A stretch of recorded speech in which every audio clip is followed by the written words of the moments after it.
Oh, mamen, syempre Friday na naman. It's the time of the week again para tumira tayo ng munggo. O, huwag kayo maniwala sa sabi-sabing nakakarayuma yan, mamen. Gamot pa nga sa rayuma yan.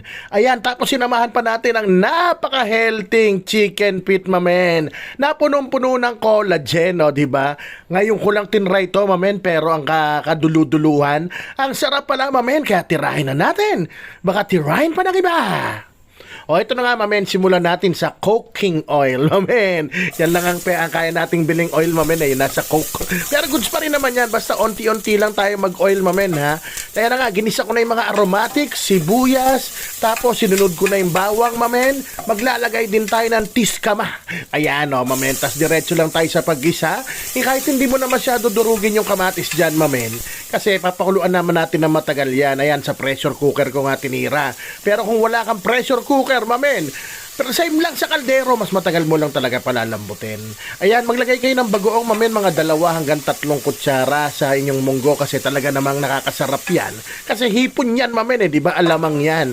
O pag nagisa na siya, lagay na natin to ating kalahating kilong chicken feet. Malalaki yan, mamen, matataba, kaya talagang rapsang rapsa. Pangako, Pexman, mamatay man, mga mamen.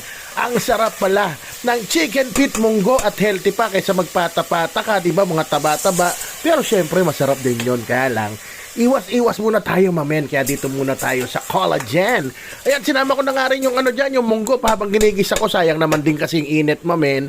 Tapos maya-maya lang, lalagyan ko na yan ng criminal water. O bahala ka na kung gaano karami lalagay mong sabaw. Kasi, mamen, ikaw rin naman ang magtitimpla dyan. O yan, tinimplahan ko na kagad dyan ng paminta at chicken powder. Ngayon, kung wala kang chicken powder, gusto mo magdagdag ng pampalasa, pwede yung mga cubes, mamen. Pero pwede ka rin hindi maglagay kung ayaw mo talaga.